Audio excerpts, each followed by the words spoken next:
Welcome into 2-for-1 Drafts, the Wednesday edition of 2-for-1 Drafts. Mike, we're doing a podcast every day. It feels like I can barely sleep. The draft is tomorrow. Are you hyped or are you hyped? It feels like Christmas morning or Christmas Eve. It's Christmas Eve, yeah. Not Christmas morning. Tomorrow would feel like Christmas morning when it's actually, the day of. But I'm pretty hyped, man. It's almost a struggle to do work right now. Like I have to write stuff, but I don't. I just want to watch these guys and then know where they go. So yeah. It's been tough, man. I'm super excited about this class. I'm really excited about the cornerback group, wide receivers, offensive tackles. I'm excited to see which players go in the first round that shouldn't. The Isiah Wilsons of the world are going to happen. You're going to see this happen again in this first round, which will be a lot of fun to watch. We are also giving away our Edge monthly subscriptions today. I've received all the emails. After this podcast, it'll be my number one priority to randomly select from I think I had over 250 emails, the Edge monthly subscriptions I'm going to be giving away. It'll be fantastic. Can't wait to do that after this podcast. For now, it is the Mailbag podcast. You tweeted out recently, early this morning, Mailbag pod. We had a lot of replies there. Going to answer all of those questions as quickly and as efficiently as we can. And then we also received a handful of email questions that we will get to later in the podcast. It's going to be a speed round, baby. We're going to be in and out of these questions quickly, but should be a lot of fun. Mike, you ready to rock? Yeah, so I'm coming in fresh to these. If you ask something that requires some prep, I'm sorry. I'm not prepped. I wanted to give you guys my thought process and shoot from the hip on these. So that's where we're at. I'll help out where I can. I feel like I can make some plays here too. Starting with Jeff here, 3 mid-round press coverage cornerbacks you think could be good value picks. Mid-round press coverage. See, that's the thing. Mid-round press coverage is almost like it doesn't exist. Those guys don't last into the mid-round. If you're a really good press corner, I will say I think Troy Pride can get the job done in that regard on the outside. The Notre Dame cornerback, I think he'd be a man corner on the outside. I think Bryce Hall is press, but not necessarily a man press corner. The Virginia cornerback. So I think those guys will be both mid rounds. And I think Parnell Motley, if we're going to go even deeper, Oklahoma cornerback, he has some of the best press technique of anyone in this draft class. He's just a bad athlete. So he'll last late in the draft, but he has press ability as well. I mean, I also think there are some slot cornerbacks that'll be available in the mid-round that can hang at the line of scrimmage with some of the slot receivers at the next level. You don't play press a ton in the slot, but guys like Kayvon Wallace, Darnay Holmes, Amik Robertson. Amik can play press on the slot all day long, so I think there is some there. But if you're looking for a press man outside corner, you're going to need to draft him inside the top 15. That's where it's going to have to be, because I think those are obviously really highly coveted in today's NFL. Jeff, again, I'm going to give him a double question here. Late defensive lineman that Green Bay should target that has a chance to make an impact. Ooh, that's interesting. Lecky Fotu, I think I think they need just some beef to stop the run there. Lecky Fotu, the Utah defensive tackle, could make sense there. Bravion Roy, Baylor defensive tackle. I'm a fan of T.R. Tart, the FIU defensive tackle, late in this draft. Those are 3 names I'd throw out there as guys who you can maybe throw in and plug some holes in the run game. I mean, if you want beef, girth, plug holes, John Pinacini of Utah is probably where you'd go. I mean, I like that guy a lot too. I think he's a sleeper if you're looking for a run first type of defensive tackle late in the rounds. All right, Nate Doggy Dog. What are your thoughts and grades on Matt Peart? I don't know if it's Peart. I don't know. The left tackle. I've heard Peart. We'll go Peart. The UConn offensive tackle that Bill Belichick, and I've said this before, he had binoculars on this guy and he was standing 10 feet away on Matt Peart at the Senior Bowl, was big on him. He's got long arms. You've heard very good things about his tools. But what are your thoughts on him? I was going to say, if he was 10 feet away, that means Peart could probably reach out and touch him with how long those arms are. He had the longest arms of any guy at the combine. He's not super strong. One is a big thing. Like, his play strength, now it improved a lot last year, but I think he still needs to get stronger. And 2, he's just not agile. Like, he doesn't have the agility, but I think with his length and the fact that we've seen him improve a ton already over the course of his career at UConn, like, he's intriguing to me in the 3rd round. Like, in the 3rd round, top of the 4th, because of how premium a tackle position is, he offers more than your usual project, because I think you've already seen him pass protect fairly well. Where do you think he gets drafted? I think he might end up going 2nd round. I was going to say 2nd round. Rich for you, boy. It'll be a reach in the second round, but I all it takes is one and a team to fall in love with those long arms. I think you could see him go off the board in the second round. This one's from Steve Palazzolo, PFF_Steve, who was the most fun to watch this draft season. Obviously, a constant listener to the pod. We make fun of those who just say fun to watch with for prospects, but I do like the question. So I always love offensive linemen that just dominate. So Mekhi Becton or Netani Muti, both those guys get the hashtag fun to watch label applied to them. So I'll give it a tie, those two. I'm trying to think who I think is fun to watch. I mean, I like watching Jalen Johnson's tape a lot, only because it's just those instinctive players that you can see playing on the back end are a lot of fun too. Obviously, I think fun to watch kind of gets constantly tied to the guys who are super physical or tough or chirpy, but like guys that really understand the game, I think can be a lot of fun to watch as well. Where would Jamar Chase, the LSU wide receiver, rank in this wide receiver class? See, I still like Judy better than Jamar Chase. I think he'd slot right in between, even though it's like a sliver between them on our board. I'd slot him right behind Jerry Jeudy and in front of CeeDee Lamb. That's where I'd put him. I just think Jeudy is on a different level the way he moves. But Chase is super physical for only a true sophomore. That doesn't get brought up enough. Like everyone says speed and big playability, but like I've been watching a lot of Jamar Chase for some of this draft class. Like he's very physical at the line of scrimmage, could win with his hands. And I did not expect that going in just based off the hype I've heard and the highlight reel and stuff. I did not expect to see him winning in press with physicality. Like he surprised the shit out of Trayvon Diggs in that game. Oh, Diggs absolutely. Diggs just beat up every wide receiver he faced across from him this past year at the line of scrimmage. And then all of a sudden Chase just threw him to the side and he didn't know what to do. Yeah, so. Trayvon Diggs sent me a DM, said he had a good game after I sent out that tweet about Jamar Chase going in on Trayvon Diggs. All right, this one's from Setting the Edge. I have 11 defensive ends graded as day 1 or day 2 picks. 8 of them are from Power 5 schools. Not sure why some analysts consider this class as not as deep for pass rushers. What do you think? I think so. To me, it's more you'll have 3 or 4 guys in your top 15 usually off the edge because it's an easy position to project the guys who are going to be very good. Like last year, what was it? Brian Burns, Josh Allen, Nick Bosa. You could see those guys were good. Like they were good on the football field and they were very athletic. Like that's a good combination already to project. This year, after Chase Young, there's not another guy who really ticks all those boxes in terms of high level production, high level athleticism, which is like the two sort of ingredients that go into an edge defender. No one else ticks that box. But I do think there are a bunch of names, and that's why I think you'll see a lot of guys go in round 2 that usually your round 2 guys aren't usually, like I said, the guys are going to be good. This year just has a lot of guys with question marks. And so I think they'll drop to round 2. But I think you might, some of those guys will end up hitting. You will end up getting good play out of some of those guys. Obviously, we like Curse Weaver and Julian Akwara out of that group and AJ Epinesa. But I mean, I can see why people would like K'Lavon Chaisson, Josh Uche, Yetur Gross-Matos, and actually I kind of like Josh Uche too. But yeah, dude, I really like Josh Uche. I feel like we've talked about this a little bit over the past couple of weeks, but I went back and watched. I really do like what he did against Tristan Wirfs and even Jedrick Wills. Like you see some of that ability to beat good offensive tackles that you just don't see. Like I watched back-to-back Jedrick Wills versus Uche and then Jedrick Wills versus Darrell Taylor, and it's night and day, brother. Like Josh Uche can actually press against Jedrick Wills. And he didn't win a lot, but you could tell he could press against Jedrick Wills, but Darrell Taylor just is in a different league. I will say Uche did kind of get Wirfs did get the best of Uche. Oh, absolutely. But you just didn't see players even get close to beating Wirfs like he did. That's where I kind of came in. All right. NBA player comps for the PFF YMCA crew. Oh, man. I'll chime in here. George is a lot like Rubio. I've heard that before. Ricky Rubio is a good, or like maybe who's that? Deladova or whatever. I feel like he's kind of got that kind of comp. Steve, who's big and unathletic. I don't know. I don't know the NBA that well. Who's the guy who was in? Who's the guy that was in John Wick? He's that guy. Oh yeah, that's I don't know. Maybe Roy Hibbert. I feel like Roy. No. Oh yeah, Roy Hibbert's a good one though. I like Roy Hibbert for Steve. Sam, there's no NBA player comp. He's from Ireland. He barely hold a basketball. I don't know if we can even get Sam's to an like one of the assistant coaches. Yeah, who gets thrown out to the court from an Irish league. It's just it's atrocious to watch. And then for you, I mean, you can splash the 3 and also come inside. I don't know. I mean, it's hard to kind of get a good comp for you.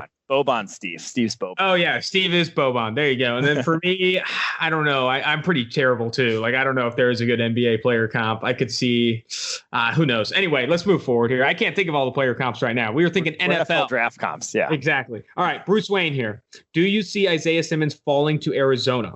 If so, do you believe he can be the answer to their massive issue of not being able to stop tight ends? Yeah, I honestly, so in my list, my draft, he falls a little bit. I can see teams not wanting. I mean, if Derwin James fell to 17, fair. That's what I was going to say. Isaiah Simmons can fall out of the top 10 pretty easily because of like everyone dreams about this scenario where he's in a Derwin James role and he's just all over the place like he was at Clemson. But not every DC is that flexible. And DCs are going to look at him and be like, is he a middle linebacker in our defense? No. Is he a will linebacker in defense? Yeah.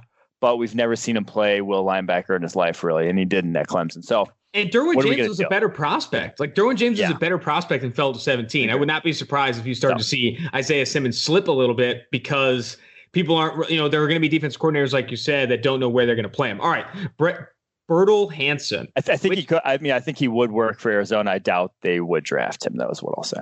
I think they're going to take an offensive tackle. All right, Bertil Hansen. Which team will choke the most in round one? Oh man. I think you have to pick a team with multiple picks. Pick a team with multiple picks. I feel like is the one where you have like the most opportunity to choke. I'm going to say this purely because, like you said, they have the most opportunity. The Dolphins, if they draft, and because of Herbert smoke, Dolphins drafting Herbert would just like blow my mind if they did. So that's who I'll say. Judging off rumors, if the Dolphins take Herbert at 5. They've choked. Like that's the choke. There it is. All right, from Goner here. They have something just lodged deep in their esophagus. All right, stop. Goner, who's the best skill position player set for a mid to late round selection, and why is it James Prochet? Ooh, wait, repeat that question again. Yep. Who is the best skill position player set for mid to late round selection, and why is it James Prochet? Obviously, being a little funny there. All right, so I like James Prochet. He has great ball skills, super physical. He couldn't get open to save his life at the Senior Bowl. No, and that was not at all. Cornerback group. So I am not high on James Prochet, unfortunately. But I like it. Like I said, great ball skills, really physical dude, attacks football well. You'd love to see those sort of things. My favorite sleepers in this class, like Juwan Jennings. I've been all over Juwan Jennings and KJ Hill, but they're like slot only guys. Tyler Johnson might fall to day 3, I've heard. And he's another guy. It might be slot only, but I think he's the best of that group. I will throw some weight behind Darnell Mooney here, though. The Tulane guy, tiny dude. But, I mean, he's just explosive in and out of his cuts. He's explosive with the ball in his hands. He has very bad hands, but, like, he makes nice catches. Like, him and KJ Hamler have, like, serious drop issues, but Mooney actually makes more contested catches than KJ Hamler. Like with guys on him, he actually can haul the ball in. I think he just maybe has like tiny hands or something. I don't know what the problem is with Mooney, but he does have bad drops. So I'll go Mooney. So, some guys I like as well are John Hightower, the Boise State wide receiver, and then maybe even Tyree Cleveland. I mean, I don't know. I feel like the guys with like speed at the back end maybe can potentially add value at outside receiver late in the mid rounds. I think those are good. James Prochet, I agree with a lot of what you said. Ball skills are insane. This guy catches everything, but like he's going to have a lot of contested catches at the next level despite his small frame. And you think he'd be a shifty guy, really struggled to create separation at the Senior Bowl. Drew Hart, longest shower. Who's longest in the shower at PFF?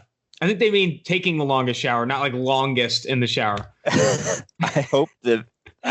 Honestly, I don't want to know the answer to either. So I take pretty quick showers though because I don't really. You don't wash your hair. Yeah, exactly. So I think it would be George. I would say George is probably George makes the most sense. Yeah. All right, John Economy Sr. in the 4th round, Vikings at IOL. Logan Stenberg or Shane Lemieux? I know what you're going to say. It's got to be Stenberg here, but what's your call? Yeah, Vikings. I mean, you want some upgrade in pass pro, and they have a bunch of these kind of T-Rex armed interior offensive linemen who just get tossed to the side. You need some beef in there, some size, some guys who can actually hold up in pass pro. Lemieux, I don't see it. He's another kind of bulldog run blocker type, whereas Stenberg, I think, at least has some pass protecting chops at the moment. So I'll go Stenberg. From Steven, what are the chances the virtual draft process failing? What are the chances that it fails altogether, the virtual draft process, and is postponed to a later date? I have a take on this. I listen to the PFF forecast regularly. Recently, they had Peter King on, and he had the most informed take on this of anyone I've heard in this pre-draft process. He explained in detail how this is going to go. They're going to be on a beefed up version of Zoom run by Microsoft that's very well encrypted. They can type in, it doesn't have to be the GM, but someone on their staff can type in the player name, the position, and the school they went to make the pick at any moment. If that doesn't work, they have a phone line that they can pick up at any moment and call the New York and say, hey, we are taking Tristan Wirfs, tackle Iowa. If that doesn't work, if they can't figure that out, there's another phone that they can pick up and send it. Like there are 3 redundancies. There are 3 processes. If you fail on sending a text, you can call. If you fail with that call, you can call a different number. Like it's not going to fail. He said, and I quote Peter King, a kindergartner couldn't mess this up. Yeah, I don't think it's going to fail entirely. I think you might see a pause button hit at some point and them say, hey, technical difficulty, we're working to whatever. But there's no way it just like completely conks out and fails. Yeah. All right. If the Lions take from the Logan Williams, if the Lions take Brown at 3, is there still potential to land a serviceable starting defensive back in the second? Yeah. I mean, so I think Noah Igbenogany in the second could fit what they want. I think there are corners. There's cornerback depth. They're not going to be Jeffrey Okudah, but I will say the difference at corner, I won't say it's as big as the difference at defensive tackle or that one's bigger than the other. I do think that Jeffrey Okudah really is in a class all on his own, this cornerback group. So, all right, from Jacob Miller Russo, if the Chargers pass on quarterback at 6, which offensive tackle would you think is the best fit for them at 6? And he's got a bonus question. If they do pass on QB in round 1, which QB in the later rounds should they target? So I think Andrew Thomas is the best fit for them because they need left tackle. Unless you're flipping by Brian Bulaga, I think Andrew Thomas would be the best guy to put in there, slot in right away, NFL ready in terms of pass protection. Later rounds, I think the Jalen Hurts to the Chargers sort of smoke makes sense. Like they have Tyrod Taylor, they have Anthony Lynn, who learned from or was under Greg Roman in Buffalo when they were together there and knows how to run an offense similar to that. So I think that could be the route they do end up taking in this draft if they don't, the injury thing with Tua or if the Dolphins trade up and get him. From Adam Piotrovsky, wide receivers who would fit the Ravens offense the most, excluding the big 3, Jerry Jeudy, CeeDee Lamb, and Henry Ruggs. Okay. That's a good question. I think I've always said Laviska Shenault makes sense for them as well. And that's something they don't have. I think you just need sudden guys who are, and guys with some ball skills to make some contested catches. So I'll say Laviska, Pittman, probably Ayuk makes sense for them also. There you go. All right. How many from Dirty Dogs NFL? This is a tough question. I was asked this on a radio hit and I had no idea. It was a New Orleans radio hit. How many LSU players go in the first 2 days? It's so hard to kind of count them all up, but what's your take there? Let's see. Definitely Joe Burrow in the first 2 days. Yep. Oh gosh, it's going to be a ton then. Because if we're just doing first round, I can count that up. Let's see. I got Joe Burrow, Christian Fulton, Grant Delpit, Patrick Queen, Justin Jefferson, Kayvon Chason, Clyde Edwards-Helaire, Damian Lewis, Lloyd Cushenberry. I would lock those guys in. 9 are locked in for the first 2 days. Wow, that's a lot, man. Could be. I could see Sadiq Charles, and I could see Thaddeus Moss. So we'd get up to 11. I'd say Thaddeus Moss did get an invite to the virtual draft. That guy could be coming off the board top of day 2, if we're honest. All right. From Luis Enrique, do you think Jordan Elliott is a fit in the Lions scheme? Same question for Jalen Reagor. And what are the best fits for wide receiver, interior defensive line on day 2 for the Lions? That's a lot of questions, but just handle them all here. Yeah, I think anyone that can rush the passer right now is a fit on the Lions interior. They got nothing. And I think Elliott's a little more diverse than people are giving him credit for in what schemes he can execute and what he can all do on the football field. So I do think Elliott would fit for the Lions.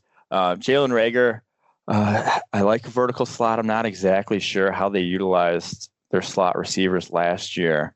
I don't hate the idea, though, of pairing someone else with what they have there in Marvin Jones and Kenny Golladay. It's getting them a third option and someone that brings that to the table, the pure speed and vertical threat. Now, does he make it to where the Lions are going to pick? Probably not. Sam Chase, how does Tua's left-handedness affect teams' evals on him, if at all? I don't think it should. Like they're really, that'd be crazy to me to factor that in and be like, you know what, that left-handedness, drop him down a spot. No, that's that would be insane. Yeah. From Connor Haley, or where it actually matters. From Connor Haley, what's the best strategy for the Patriots in round one? Man, I think trading back is what I've come around to for them. You got a lot of different needs defensively. They don't have a second round pick right now. So just accumulating. And I think they're a roster that minor rebuild. And in a minor rebuild, you just need more players, more cheap players. So I think trading back, and I have them going Josh Uche actually after trading back in the upcoming mock. All right. I have a scenario. I was, again, listening to the forecast with Peter King. Peter King said that there's a chance that the 49ers return the favor after getting Jimmy Garoppolo for a steal with the New England Patriots and help them in some way, shape, or form trade up to 13. That's what Peter King was saying. He said a situation like them trading, the 49ers trading down from 13 to 23, those 10 spots in exchange for Joe Thuney. Talk about that move or the potential of that move. What's your opinion of that for the 49ers and that for the New England Patriots? That got me all excited for the draft. Like moves like that you just awesome. You don't think about until they actually happen. Like tough to predict things. Like that'd be like when the Bengals moved back 10 spots and got Cordy Glenn, and then that never worked out at all. But I think this would be a little bit more beneficial, mutually beneficial, in that the 49ers desperately need a guard. Patriots really don't want to be paying guard top dollar right now with where they're at. And so move up, get a better player, maybe get a Jerry Jeudy in the mix there if you're the Patriots. And I would think that'd be a very mutually beneficial trade. Interesting. I mean, 10 spots to get a top 5 guard in the NFL right now. And when George asked Peter King after he outlined this scenario, and if you're going to listen to someone, Peter King is one of the most well-connected journalists in the world. Like, this guy knows what he's hearing. He asked, would that be seen as kind of a returning the favor? And Peter King says yes, like 6 times. Yes. Like, that I found very interesting on the forecast. All right. Joseph Akhtar.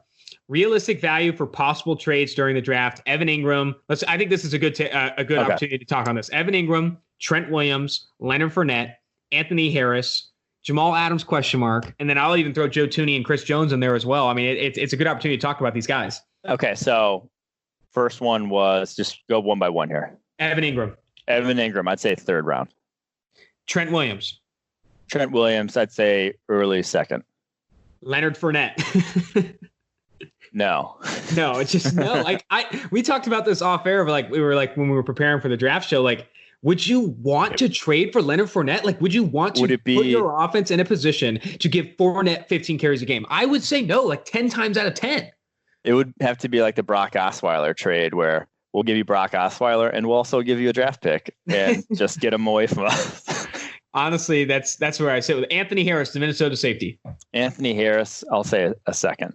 Jamal Adams. Say a first. And then 2 more. Joe Thuney. Second, right? Second, yeah. And then Chris Jones. I'll say a first.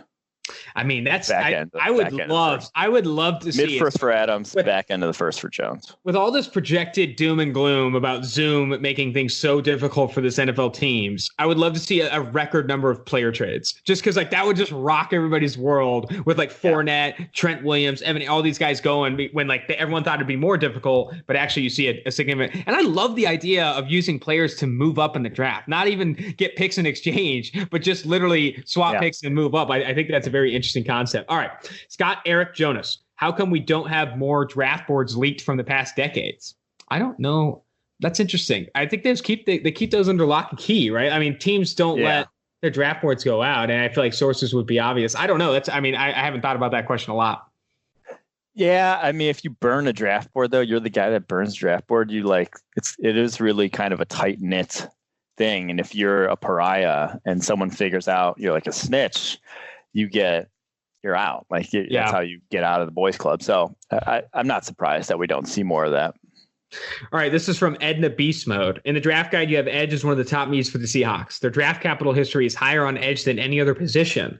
If AJ Terrell or Diggs were available, would you take them over Aquara? That's a good question. And I appreciate that he reads the draft guide. I love cornerbacks. I think Terrell could play in the slot, so I would take Terrell over edge at that point. I don't think Diggs is necessarily a slot. So just because you're not going to have the guy see the field year one. So, like I said, I'd take Terrell over an edge, but maybe not Diggs. All right. Single most dominant game of any prospect this year. I want to answer this one too. Oh, single most dominant. Damn it. I need to think this one through. I mean, Chase Young, any week you flip on the tape. I was going to say Chase Young is probably the most obvious because he probably has 3 or 4 better games than any prospect in this class. Yeah, Chase Young against what was on Wisconsin? One of them. Yep. He just Cole Van Lanen just got absolutely buried. Yeah, it was a brutal game. Joe Burrow against who was it? Florida was awesome. That was the game that convinced me. It was like 22-25. And and I think 2 of his incompletions were perfect placed and just broken up by the DB. He just that was the most pinpoint game I saw from a QB in recent memory. I was going to say Jordan Elliott had some dominant games, but I can't remember. I don't know if they would be the most dominant game. Against Ole Miss was great. Derek Brown against Florida was great.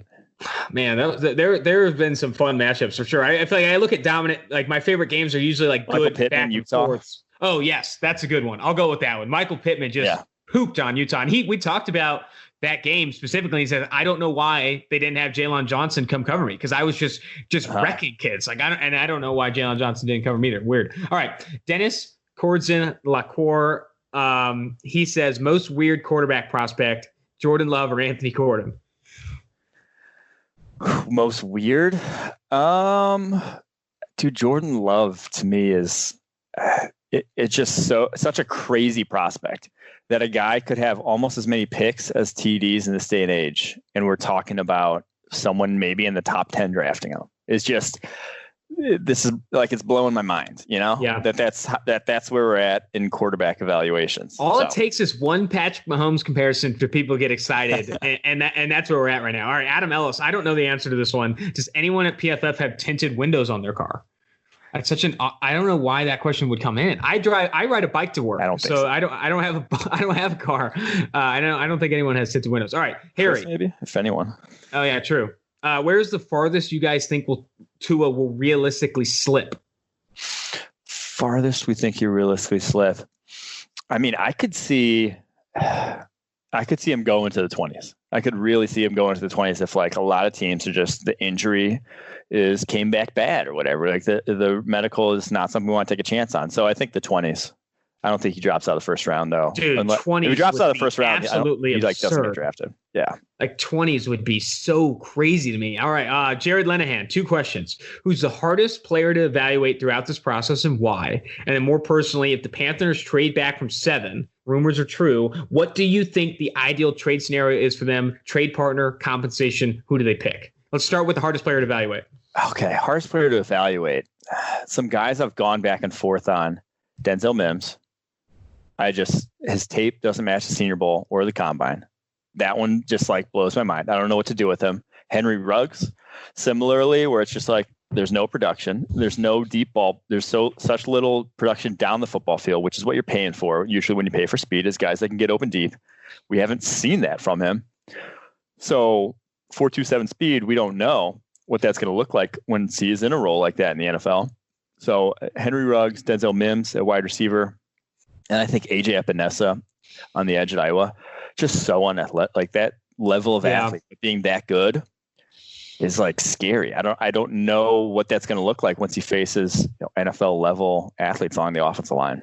I can't believe you didn't mention this one, but Tyler Johnson. I mean, because his tape is awesome, but then no, that one's more just like, I don't know what the hell everyone else is thinking. But I feel like it's weird because like his tape is awesome, and then just like this, it's so weird how people are evaluating, people are dropping him down boards because they're hearing things. I don't know. His evaluation has been very interesting. All right, if the Panthers trade back, what's an ideal scenario for them trading back? I like that Denver getting back down to 15 and then maybe still scooping up one of the better defensive players in this class. I think also they are a good trade back candidate, the sneaky good Carolina, where they're at and where the draft's going to fall. The other one is that that would make sense for the Bucks if they really need a tackle, and they do really need a tackle. They then jump every tackle needy team in the Jets, Browns, and Cardinals that are in front of them. Evan Kinsey, can you see more trade compensation being traded for next year's picks due to the uncertainty of the COVID situation? I'm going to say no, but your call here. Yeah, I mean, the Saints only have so many picks to give away, so outside of them, I don't see.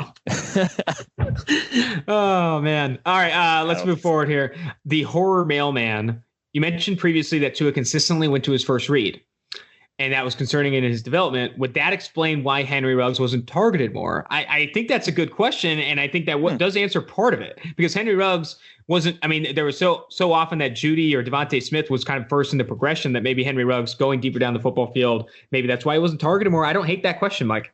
No, I don't think so. I don't think that's why he wasn't targeted more. I don't think he was targeted. Ruggs, he wasn't put in the role that was the guy who was sort of the first read, which is like, that's the concerning thing, is he wasn't the guy running the go route in that offense. He wasn't the guy that, was first in progressions. Why wasn't he like they can evaluate, Nick Saban. I trust his ability to evaluate talent and put guys in the best position to succeed. Why is he putting Devontae Smith in that role and not Henry Ruggs was the question that is more worrisome. All right. Shout out Broken Nick G. He's got no questions. Just wanted to say, keep up the good work. Discovered you all last month and love the work. Shout out. Thanks, Broken Nick G. We'll keep it up. DNA Fit. How do you think Simmons could fit on the Saints if/when the Saints trade up? I like this guy. He knows. Some have him as a Mike. So some see him so he can slide next to Davis. I guess, where do you see him playing if the Saints did or when they trade up for Isiah Simmons? I mean, I just think weak side linebacker. They have kind of a lot of options of middle of the field guys who can play slot, guys who can play underneath zone. I think his versatility would fit in that defense. I don't know. I think that is kind of like the missing role, is the weak side linebacker in that defense. All right, we got to get faster here. Drake, best fit for Jordan Elliott, Packers in round 2? ? Yes, love that fit. I love Marlon Davidson and Jordan Elliott, Packers in round 2. Wonderful. With the exception of the QB position, and this is from Austin Pasquale, how should you approach drafting for need versus best pick available in the early rounds? So I think it's like a tiered system is how I would look at it. And you tier guys kind of before. And so if a guy in a certain tier is at a position that you need, by all means, go draft that tier. Go draft that guy that's at that position of need. But don't dip below that tier of players on your board just because you need someone there, a la the Bengals and Billy Price. From Samuel, who do you believe has more of a chance at success in the NFL, Herbert or Love? And how far could Epinesa fall? I guess let's rephrase that to, what is his floor kind of pick in the draft? So I could see Herbert. He's higher on our board just because I think he'll go to the NFL and he could be all right. He could be Ryan Tannehill the first handful of years of Ryan Tannehill. But I just don't see. I mean, I think the chance of becoming an elite quarterback, I'd rather take on Jordan Love. But both seems really low to become an elite quarterback. So, and on to AJ Epinesa, I don't think he falls past 40. The athletic thing, yes, massive. But you get down to the top of the round 2, which I've said I think is going to be edge heavy. You have teams like the Lions, the Giants, the Panthers, the Dolphins, all could use edge right there at the top. And I think one will end up taking them. All right. From Christopher Sorensen, he's got 2 questions. Who's the most underrated player in this draft? And which team do you think will use their draft capital the worst? We kind of already answered the second question with the Miami Dolphins. So go first question here. Who is the most underrated player in this draft? Jordan Elliott, Tyler Johnson? Is it Tyler Johnson? Yeah, I don't know. That one's tough because I don't know where these guys are going to come off the board. But if Tyler Johnson goes day 3, Tyler Johnson. I mean, I love Jonah Jackson. I think he's one of the most underrated interior offensive linemen, but I've heard some people say he's going to go in the second round. So I have no clue where the NFL is going to fall on these guys, but I guess I'll say Tyler Johnson because I think he's closer to that top group of wide receivers. No one's really putting him there otherwise. From Bartolones, what is the best real case scenario fit for the Raiders if they decide to double up on receiver like PFF Steve has mentioned? Real case scenario, best one. I think you go CeeDee Lamb at 12 and then Jalen Reagor at 19 if you are doubling up. That would be sexy. From Vice, 2 questions. Why hasn't Steve gotten a GM position yet? And best wide receiver fit for the Eagles? Steve hasn't gotten a GM position yet because IQ isn't finished yet. And that's true. That Steve will understand. What was the second one? Best fit for wide receiver for the Eagles, and do not say T. Higgins or Michael Pittman, please. Best fit at wide receiver for the Eagles is Jalen Reagor. Yes, thank you. I'm all Steve in his latest mock draft had T. Higgins to the Eagles. Can you believe that? Can you believe that? No ways. I can't believe it. That's why Steve hasn't got a GM position. Yeah. He's trying to throw guys who have like 1.8 10-yard splits on the Eagles roster that desperately doesn't need that. All right, from Nathan Krenz, what spot do you think the Packers could draft Ben Barch? I like that for the Packers. Yes. Also, is Sam Barrington a good comp for Kenneth Murray? I don't know who the fuck Sam Barrington is. No, Sam Barrington was an old Packers linebacker who was awful. He was from like UAB or something, I want to say. I don't think that's a good comp. My comp for Kenneth Murray is Jared Davis, who Packers fans should know and also love for his play over the years. I think 94, if Ben Barch on the table there, run in that card. Fire. That would be any pick in the 80s. Like if you starting in the 80s, Ben Barch needs to be coming off the board because I really like that pick. 62, I wouldn't even hate for the Packers. I mean, he could slot in right away. Maybe not a tackle. I mean, I think he could slot in right away. Right tackle there. They don't necessarily need him to though, so they could develop him as well. From Joachim von Gratz, why are you so high on Julian Okwara? So he's a freak athlete. Like what made Bruce Feldman's freaks list. He was in the top 20 last year. He supposedly ran like in the 4.5s at 6'5", 6'4", 250 something. Has over 34-inch arms. Already, he was 6th in the nation in 2018 in terms of pressures. And yes, he runs hot and cold and doesn't play with consistent leverage in the run game, but I don't care about the run game.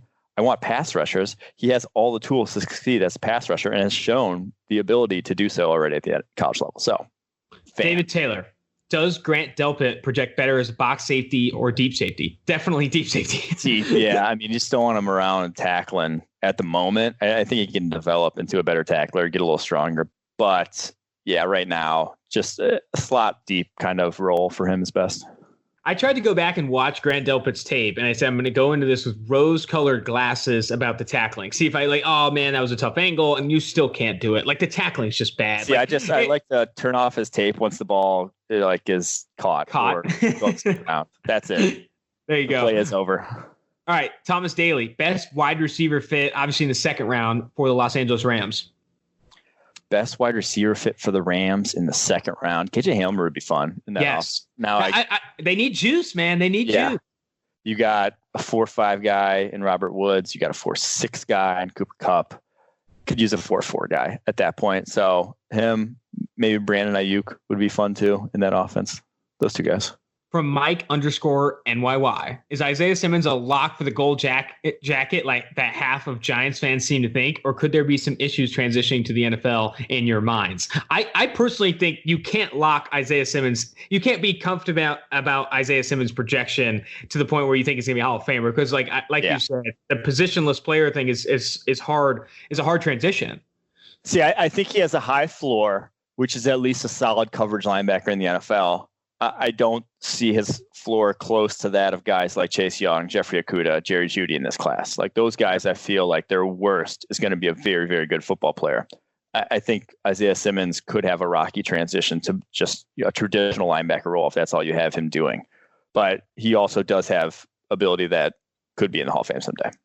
I really like this question from Klaus. With 7 to 11, pick 7 to 11, all mentioned as trade back candidates. how many teams do you think will actually be willing to trade up? I feel like we always say like they could trade back, but it's also very difficult to find a team, I will say dumb enough to kind of trade up for a non-quarterback. Confident enough in their own projection of a non-quarterback to trade in those spots. Because you have to think by 7 to 11, though we don't know about the Tua situation, that teams will not be trading up for a quarterback unless it's Jordan Love and it surprises everyone. But that 7 to 11 slot, like you're going to have to count on a team being, okay, confident enough to trade up for a non-quarterback, say a CJ Henderson or one of the top 3 receivers or an offensive tackle. I agree. He says, would there be enough teams to want to trade up? Could all 5 of them trade up? Bucks, Broncos, Falcons, Saints. Who do you think is coming up? Yeah, so I do think in my upcoming mock, I have 3 trades in that, and it's the Saints coming up, the Broncos coming up, and I can't remember what the last one is. I can look real quick. Who's the last one I have coming up in that area? I also have the Falcons coming up to get CJ Henderson. So 3 teams I have projected to come up in that area. And those would be all good trade down situations for the teams that are coming down for sure. All right, Casey Young. Would Andre Dillard be offensive tackle 5 in this class? And did the Eagles make a mistake going after a deeply flawed upperclassman despite pass blocking strengths? No, they didn't make a mistake. I think he's still fine. And I think, yes, he'd be offensive tackle 5 in this class, but that would be like where they ended up taking him. He'd be like a top 20 player still. We have 4 tackles in our top 14. So I don't think they made a mistake whatsoever. And I think it was really good foresight because now they have a starting left tackle and they're not pigeonholing themselves into having to trade up this year to find one. I like this question from Backcountry Family. Would it be crazy if the 49ers traded up for Tua and unloaded Jimmy for other picks? Would the smoke around Tom Brady that is resurfacing have more to it than we might think? Ooh, that would be a move. And I just don't see it because of the high risk, high reward. Like you went to a Super Bowl with a quarterback. That convinced the Rams to like throw the barn at Jared Goff, like it's not like the Chiefs who had multiple first round exits and then they're like, screw it, we're done with Alex Smith. We need to get better than Alex Smith. Mm-hmm. You just went to the Super Bowl and barely were one throw away. And yes, it was the guy as your quarterback that missed that throw, but you trade up for Tua and he gets hurt or like he just never plays or stinks. You are out of town as GM. Unfortunately, this is just the safer route to stick with Jimmy G at this point. All right, from Ben Tickle. With the pass interference calls in college being non-existent, is the cornerback position harder to project to the NFL than other positions? Yes. I hate it. That was like the DeAndre Baker thing last year we kept saying. If you followed us all during the fall, we're like, dude, he just never had to run with wide receivers the way he does in the pros because he used to just hammer them. And sometimes it's the same thing with safeties. You'll see him just be in off coverage and be flat-footed, knowing that, hey, this guy starts to go vertical. I can just knock the shit out of him. Trayvon Diggs. You see guys play stuff differently at the college level, and then you just can't see how good their hips are. You don't know how well they transition. You don't know how well they can, tone that down. So it does make it difficult. Yes. I think it is. That is why special movers, to quote Betts, all 22, go so high. Because if you have special movement skills, hip fluidity, those things, you're going to be covered at the next level because that's a better, more predictive or more indicative of the success you're going to be able to have in the NFL than being able to stick with guys down the football field when you're hanging on their jerseys the entire time. Yes. All right. Since the Saints could this is from Nola Bama. Since the Saints, his AVI, I think, is a logo, or AVI is a logo of Alabama and the Saints. Interesting. Since the Saints could very well trade up this, their first this next year, who are players they should target higher in the draft and some they should not? Yeah. So I said Isaiah Simmons. I'd love if they went and got. I think I wouldn't personally target Javon Kinlaw or Derek Brown. They might, because that's a place where they are weak at. So I would say if you're going to target someone, target Jerry Jeudy or Isaiah Simmons would be who I'd go up and go get if they start to slip. From Mike Tapas, with the reports that media is way off from how teams have their boards, what are some guesses at big first-round surprises as players who will go way later than media expects? way later. Okay. We've always been talking about way earlier. Guys like CJ Henderson maybe creeping up into the top 8, whatever. So way later is an interesting one. I think we already said Isaiah Simmons. There could be a fall on him. Teams just like don't want to have to figure out a role for this guy. Want to go a little safer sort of pick. So I think Isaiah Simmons could fall. I think one of the top wide receivers. I don't know which one. I don't think it's going to be Henry Ruggs, but CeeDee Lamb, Jerry Jeudy, I think could get down to like 20, something like that. I think you could see that. All right. This is from Creature Comforts. Should the Niners be aggressively in on Tua? This is another Niners Tua question. And then is Ruggs the wide receiver equivalent of a toolsy quarterback? And lessons learned from your previous misses.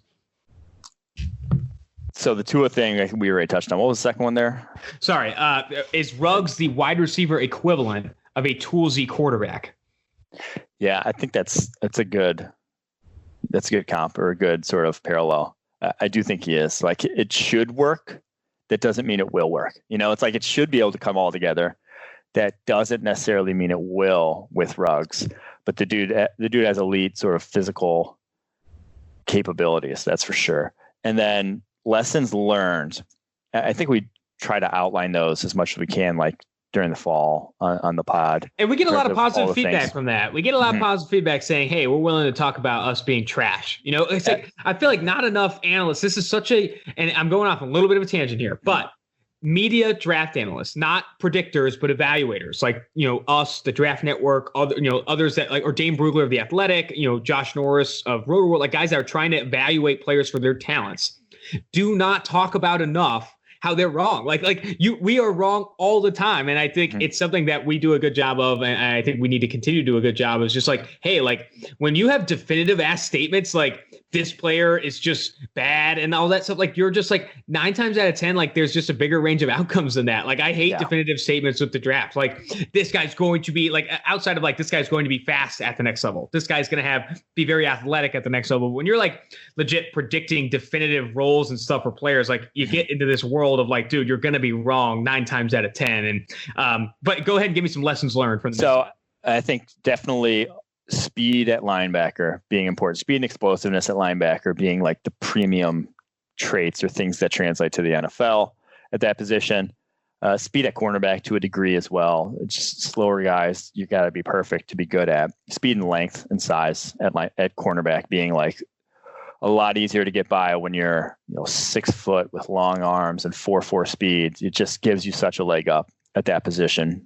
And then I'd say separation versus hands and ball skills at wide receiver. Just give me the separators instead of I throw one more in there for me personally, and I think you've coached me up a lot on this, but I feel like I've fallen in love in the past with cornerbacks that play the slants and the hitches very well, that play the things in front of them very well, without overvaluing the down the field play, being not getting beat deep, not hanging on guys, drawing pass interferences. And I think something I've learned is like, don't fall in love with the Hamp Cheevers of the world. Make sure they can stick with the guys on the back end, or they're simply not going to have success in the NFL. All right. And then last one is just running backs not really giving a shit. Fair. Totally fair. Give a shit anymore. All right. Simon Davies. If the Dolphins like Herbert more than Tua, why not trade out of 5 if there is a market for the pick? Look to pick up Herbert at 18. Who between 5 and 18 can you see targeting Herbert, and who else would trade up to 17 or higher to pick him in your opinion? My take on this before you go is that when you like a quarterback, you have to take him as high as possible. You're not in a position that you don't. Yeah. It is a losing strategy to say we are very confident that Justin Herbert is the second best quarterback in this class, and we're going to trade down and see if we can get him at 18. That's just a losing strategy. 9 times out of 10, you're going to lose there. If you feel confident that Justin Herbert is a franchise quarterback and you're willing to take him at 5 or 18, you better just take him at 5, because a franchise quarterback is worth 5 picks, 5, 18, 39, all the ones you've got. Yeah, if the team's in between there, I could see the Jaguars pulling the trigger on a Justin Herbert or someone at the quarterback position feasibly, but I don't think anyone like they really are. And I've had this take, like I could see the quarterbacks falling because teams aren't desperate anymore. There's not a lot of teams that are really desperate at that position right now. So yeah, I wouldn't hate. So I wouldn't necessarily trade back from 5, but I wouldn't hate just drafting someone there. And hey, if Justin Herbert is on the board at 18 and you think that's a better, like the player's sort of opportunity cost of who else you draft versus Justin Herbert is low, then go ahead, draft Justin Herbert at 18, but I wouldn't trade back with the intent of then getting Justin Herbert later, if you like. All right, 2 questions from Mark Full here. Day 2, should teams with a linebacker need prefer Willie Gay or Kyle Duggar? And then Mark Full also asked, how many teams should not consider a wide receiver in round 1? I think the only team that is the Cincinnati Bengals. Maybe. I don't know. Like every other team should probably consider a receiver in round 1. It's just that good of a class. But you go ahead and take the reins. Yeah. So, gosh, who would not consider a wide receiver? That one's just, you got to go through every single roster of every team in the NFL. I'm trying to think of like who's just like complete at wide receiver right now in the first round that you just wouldn't want to take one. I don't see a team that like wouldn't benefit from one whatsoever. Now it might be a slot receiver, like you're the Falcons, you're the Bucks, you're the Lions. You already have 2 established dudes. It's going to be your third guy that you bring in, but like people run 3 wide receivers. That's base nowadays. So I don't think no one is completely set at the wide receiver position. And then the other question, the linebacking debate, Willie Gay versus Kyle Duggar. I just think Willie Gay has played linebacker. You've seen him do it. Kyle Duggar is a massive, massive projection at this point. He's also already kind of old. He's like 24. And so I think he's more of a project than I'd want right out the gate at linebacker. Whereas Willie Gay, you've already seen him do it. 2 more questions, and then we get to the email questions, and then we break here. Wyatt West, why are you so low on Justin Jefferson? We've said this a bunch, and I almost hate bringing it back up because it's like I think he's a talented player. An entire article on it. I wrote an entire article about what I think you're going to say. Go ahead. I think he's a talented player. Like he's 32nd on our board. I think he's talented. It's like the risk assessment aspect of it. Like you're not using a first round pick on a slot only wide receiver. So few teams are. It's just like that production, and even what he did at this year at LSU, a lot of it was not going above and beyond the call of duty in terms of like you throw me, okay, not me. You throw any college wide receiver in for maybe well, how much of his production do you think? 2/3 of like those dig routes and those over routes that were just him sitting in the soft spot in the zone? Over 2/3. Yeah, just like a ton of his, 1,500 yards, over 1,000 of it was just anyone else in America, any other wide receiver in America makes those plays, like makes that catch. So that's the concerning thing to me. He did go above and beyond when asked to, but it was just so little of his game that I'm going to be hesitant to put him that highly, in that top 20 conversation. All right, last one. Let's get to the email questions quickly. How good can Darrell Taylor be? From Connor Lee. I think he's just solid. Like I don't think he has this massive ceiling. I think he's just kind of capped out, but he's a brick of muscle. I think he's going to be good in the run game. And I think you'll get kind of like a poor man's Brandon Graham as a pass rusher. So I think that's a guy who can start for your NFL team right now. All right, quick message from the sponsors of PFF. Use promo code DRAFT2020 to save 30% off on any of PFF's annual subscriptions and gain access to our 1,250-page 2020 NFL Draft Guide, Jeff Ratcliffe's 2020 Fantasy Rookie Scouting Report, our interactive Top 250 Big Board, and PFF's new and improved player grades experience with new look data visualizations and advanced player production grades for every player in the NFL. You can have it all with PFF's Edge or Elite subscription.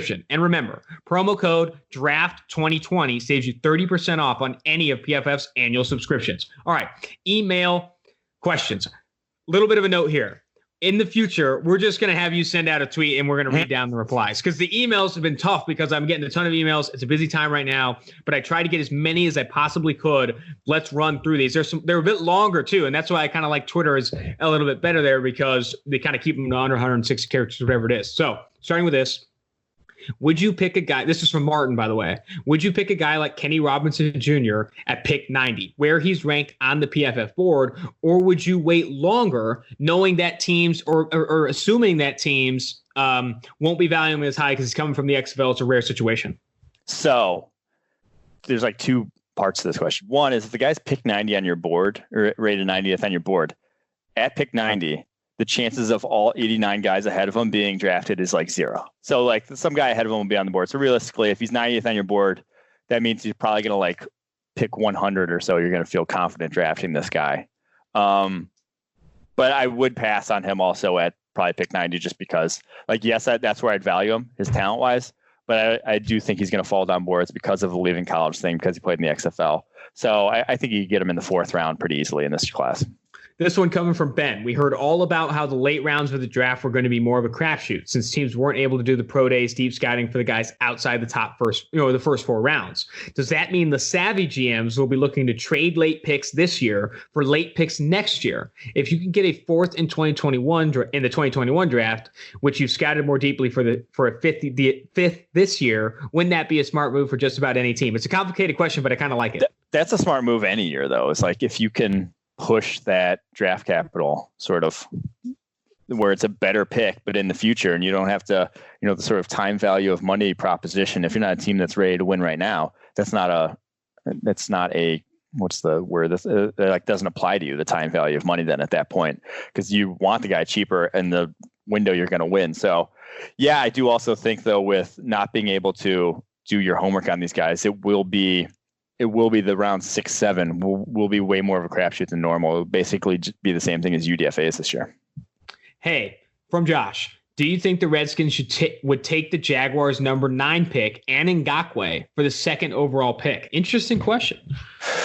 Ooh, no, I don't think so, because that's just the paying. Like you could go out and sign Jadeveon Clowney also, if you really wanted an edge rusher. You could go sign Jadeveon Clowney and Chase Young. They don't need another edge rusher really, though. They got Montez Sweat and the Purdue guy, Ryan Kerrigan, already there. They don't need that much, Okay, moving forward here from Gavin. I know you're not high on guys like Herbert, Derek Brown, Jordan Love, Chason, but where would those guys fit best in terms of scheme and team fit and draft value? So he's in other words, what would make you say that's a good pick for players that you're a bit lower on? Okay, so I like that question. That's a good question. Herbert, if he goes to the Colts at 34, I'd be like, hey, that's actually interesting. Like he gets a year to sit behind Phillip Rivers, and then you see what you got there with the Colts long term. I'd like that pick.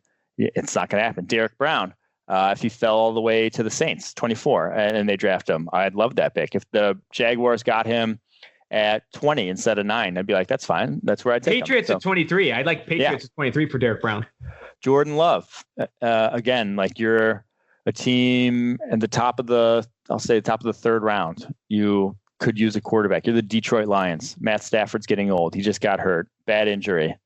Let's see what we got in the future. Washington Redskins, 3rd round. It's, if he's a 3rd round pick, he's not going to threaten your 1st round pick from last year, but just a little insurance. Keep taking shots at the board. Chason, again, top of the 2nd round. I said there's a lot of guys in this edge class. There are a lot of teams in need of edge there.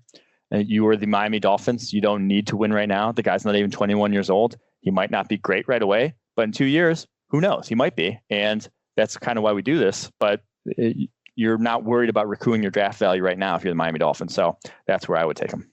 All right. This one's from Connor. Just want to ask regarding my Packers. He might be a stakeholder as well. My Packers shareholder, whatever the hell it is. Bullshit regardless. My Packers 1st round pick, if at 30, all the 1st round value wide receivers, so all the guys you think are 1st round talents in this class are gone. Okay. And would be stuck with the choice of Ayuk, Hamler, maybe another receiver, 2nd round type of receivers. Where should they go at 30? If the value does not make sense for receiver, where should they go at 30? Don't go receiver then. I mean, shit, like it shouldn't be that hard. I think you can go defensive, defensive line. I don't know. Defense, he said he likes we have Jordan Elliott, but he said he likes the idea of cornerback. I do like the idea of cornerback also because they need a slot. I think Jair Alexander can drop down a nickel. That's your easy sort of, he can be that guy in your defense, the Chris Harris Jr., to where when you're in base, he's outside, and then he's your nickel. Like he's not leaving the field once you go, and you can fill the slot. And then you have, I don't hate the H.A. Trail fit. I'm not sure if he'll be there. Guys who are good in like off man coverage, they play a lot of in Green Bay, or off sort of like man concepts. I think Jalen Johnson also would make a lot of sense for them if they do want to go that route.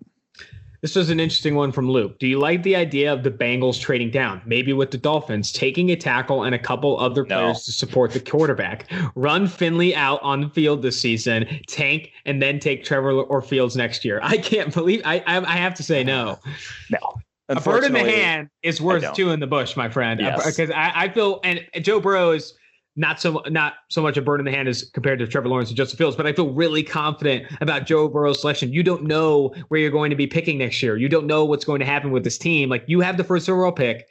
The unquestioned pick there is Joe Burrow. Just do it. Just stop. Just don't take any risks. There's no reason to take a risk, because if you take Burrow and he sucks, everyone thought you should take him. You're not going to get a ton of flack for taking Burrow and he sucks, because everyone and their mother thinks he's the right pick. They pass on Burrow this year. They lose fans. Legitimately lose fans. All right. 100%. People have to get tattoos redone. Like, that's how bad.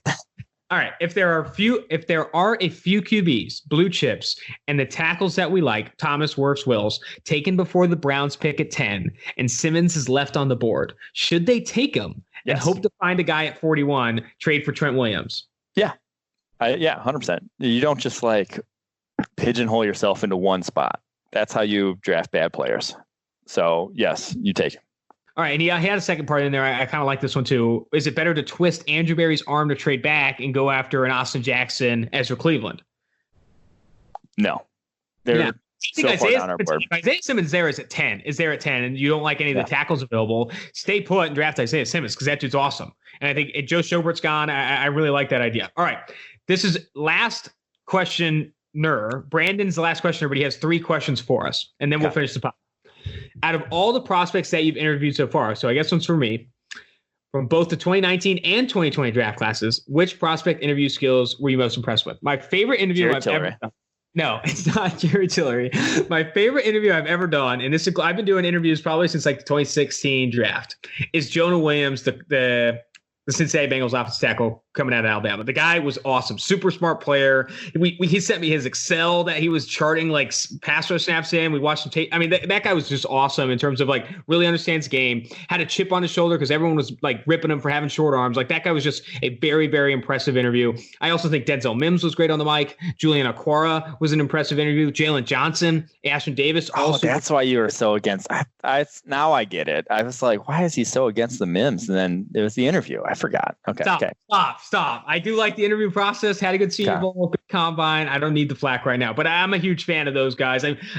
Bad interviews I won't bring up. I mean, we've made jokes about Jerry Tillery, but I've had a lot of good interviews though, and I think Jonah Williams though is up there, the one that's really most memorable. Number 2, comparing the 2020 draft class with the 2019 draft class, how would you say Drew Lock and Justin Herbert differ as draft prospects? Of these two players, who would you prefer as your franchise quarterback? That one's tough. I didn't like either, is the thing.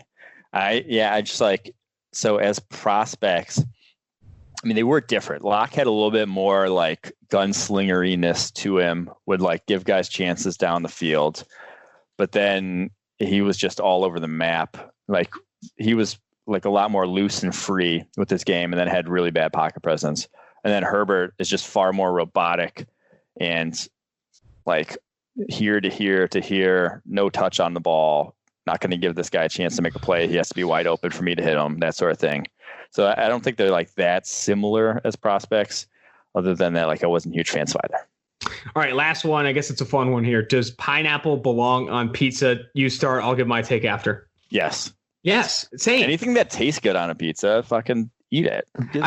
That's what I don't understand why there's this cult against pineapple on pizza. I think it's pretty fire. I've made spaghetti and lasagna with pineapple before. It's similar. You kind of get a little weird with it. One of my ex-girlfriends was a bartender, and this was the first thing we ever talked about. Was I was at the bar and talking about pizza or something, and talked about pineapple on pizza. And we both agreed that yes, pineapple on pizza can be pretty fire. I will say that. All right.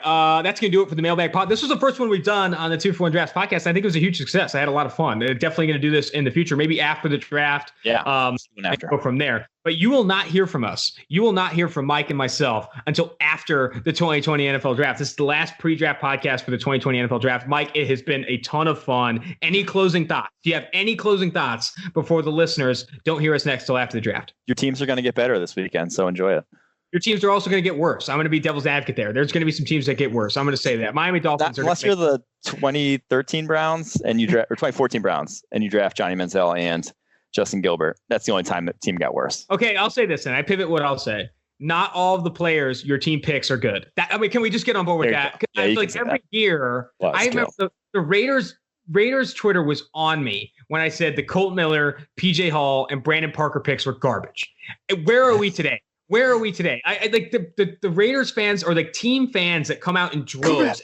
As soon as a player is picked to their team, they did not have any affiliation before. But as soon as like a GM makes it, it's like, you don't know more than Thomas Dimitroff, you sick fuck. Like this is like the fans are just wild when their player gets picked. But I'll say this right now, not all the players your team picks will be good. That's all I'm going to say. All right. If you knew more, you'd be a GM in the NFL right now, Austin. That's true. That's true. How this works. As soon as someone knows more, they're a GM. That's exactly how this works. All right. Thanks a lot, guys. Can't wait to talk after the draft. This is it. Gayle, Mike Renner, 2-for-1 Drafts.